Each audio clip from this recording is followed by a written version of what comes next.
Hello, and welcome to a quick introduction to the Geo-RPG Orna. Today we'll be creating a character as well as going over a little bit of the interface and doing a quick 15-minute or so let's play of the game. So let's get started with part 1 here. In order to create a character in Orna, you're going to need to just take care of a few things. We'll go ahead and give our character the name Gurpgorked. But once we do that, we are presented with the ultimate choice in any RPG, a starting class. I've started out a few times with the different classes in Orna, both playing on my phone and moving around. But as I'm starting a new series, I'm going to start a new class, and I'm going to start off as a thief. Our thief is unfortunately a thief of opportunity. We'll go ahead and give them a quick backstory. Our thief Gurpgorked used to be an entertainer of the highest variety, but having lost the ability to make money with his flute and with his harp, Gurpgorked now roams the land, thieving and trying to survive. So we'll see if we can help Gurpgorked regain his lost honor through helping to free the world of Orna from monsters, or whatever the goal of this game is. Pretty sure it's killing all the monsters. So, getting started here, I haven't played a thief before, but I do know that the idea is to stab things. Not knowing what things to stab, though, can be a bit of a problem, so we'll go ahead and turn on the only option I really need to tweak for now in the game's option menu, which turns on monster levels on the map. We'll take a little bit of hit on our graphical appearance of the map, but we will get to know that this rat, for instance, is a level 5, and this rat over here is a level 8. Also on the map, we've got a few shops that we can see in the light here, where it's easy to see. We can see the shop that comes with our area. This is the Haley Ranch shop, so I guess we're living on Haley Ranch. But you can see, as other players have used this shop, a lot of the things are currently unavailable, but they will become available again in about 8 hours. And in addition to the shop, we also have a blacksmith down here, which can help us to upgrade our poor gear.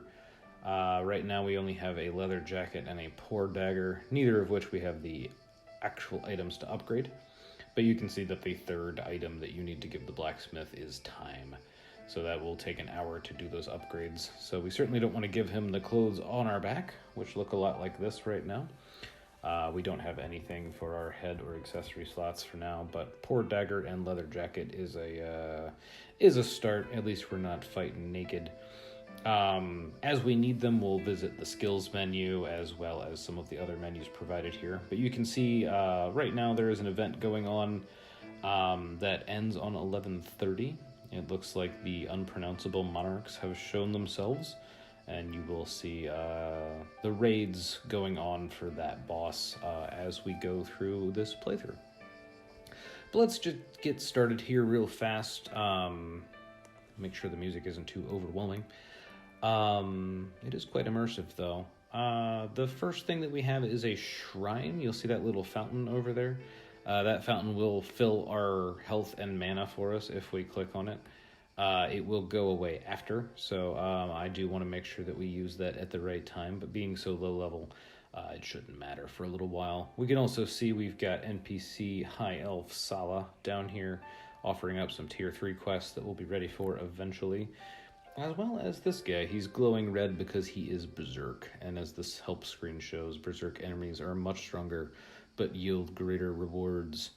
So let's go ahead and do a little bit of leveling up here and see what we can find. We'll start with this rat here. He's a level 8, so it's pretty harsh start. Where's our level 5 rat? You were over here. Here's a 3, okay. So this is our battle screen and accompanying dramatic battle music. Our options here at the beginning are not really too intense. We can attack, defend, flee, or use items, and the only items we really have are a couple potions. You'll notice as we go through the game, though, these options will increase dramatically. But for now, let's go ahead and attack. The rat's got 29 health, and each of our attacks appears to do about 12. So we will need to hit it 3 times, and hopefully that stun won't take too much of an effect. So yep, Oop, there it goes. So we did get stunned. You can see up at the top, Gurpgorked couldn't attack, and then it says no longer stunned, so that effect finally cleared. And we'll go ahead and hit attack one more time just to clear that rat out. Our first loot of the game, 70 experience, 5 gold, which can be used to purchase potions and other neat things from the shop, and then 4 orns. And orns are the secondary currency in this game, and they will allow us to do things like upgrade our class and build buildings and do some of the rarer upgrades. We also netted a small health potion, which will be useful. As you can see, our health is now down at 77, and we'll have to eventually heal up. So we'll go ahead and take care of a few of these enemies. There's a red slime, not too much fun to stab, but we'll go ahead and stab it anyway. 13 points on its health bar and 13 points off the sword means that was a one-hit kill for 46 experience. And as some additional monsters start to spawn, hopefully what we'll notice is their level numbers will accompany them. That'll make it easier to go through these enemies at a little bit easier of a speed and know what we're clicking and getting into. So that rat, for instance, took 5 attacks, simply being higher level than we are, but 203 experience should mean we should see a bump to level 2. We have grown stronger. Our stats have been improved and our health and mana have been restored. That means we don't have to worry about healing up with potions for the moment, which is very, very convenient. And, let's see, a level 8 rat probably won't put any more of a fight than a level 9 rat will, but you'll notice that our damage has increased a little bit since we have bumped our stats at the same time. So, red slimes, obviously, very popular in our area. These monsters will change as we go, and as we visit different places. Orna has a nice relative reaction to how close you are to things like water and forests, as well as taking note of things like the weather. For instance, a snow event yesterday made it less likely that I was going to run into monsters and encounters that would have been resistant to snow. So, or more likely that I would run into things that like the snow, obviously. So if you're wandering around and it's 80 or 90 degrees outside and the sun is out, you can expect to see monsters like red flames and drakes and other things that would resist fire simply because they can put out the heat outside. So no interesting drops too much yet. We've already reached level 3, and with the addition of some levels, you will notice that we learn different skills. For instance, this time we learned the skill Guts. Guts is an interesting skill. If I remember correctly, it is a skill that does miss quite frequently, but when it does not miss, it deals critical damage.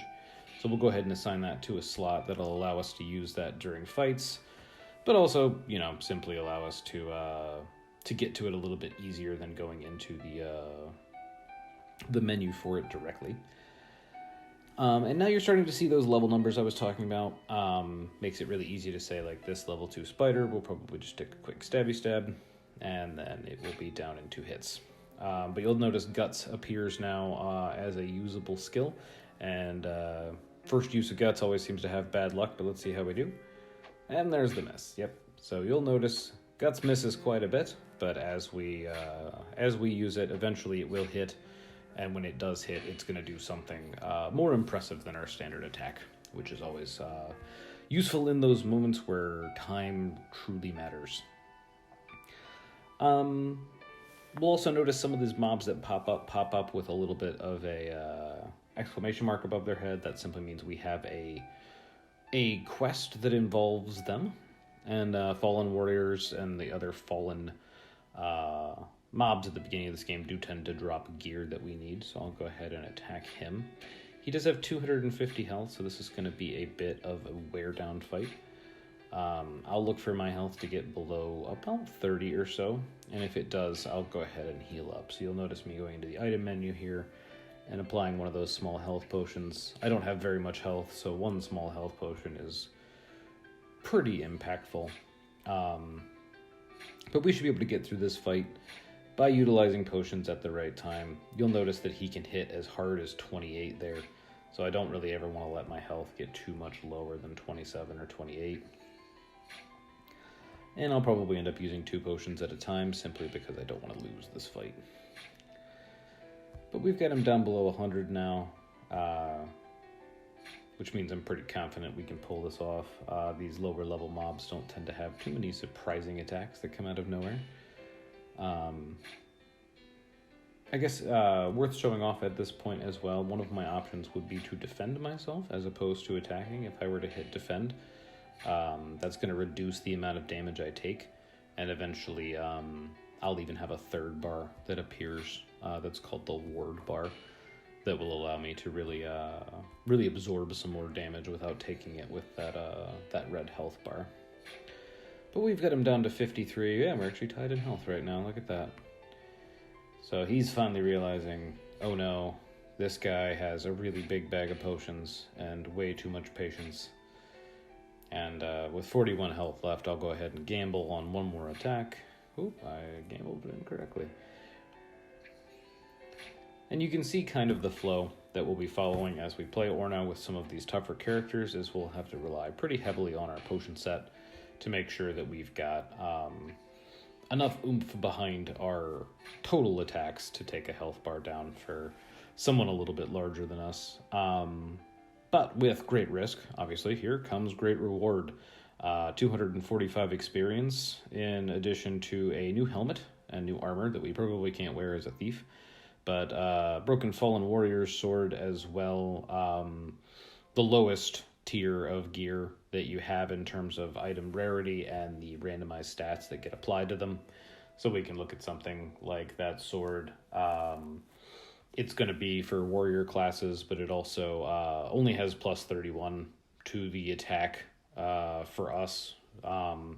We would notice a much higher number if that were any of the higher quality items. But for now, we'll dismantle that into its separate parts, and we'll probably net some wood or some steel from that. Steel is going to be useful as we go to upgrade our own items.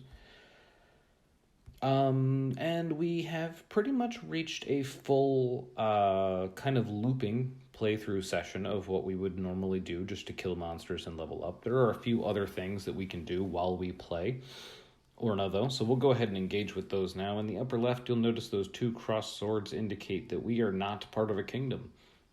Kingdoms in Orna allow you to basically operate a guild, and that guild can do things like raid larger bosses as well as fight together in wars against other guilds, which can really increase the amount of experience you get as well as the rewards.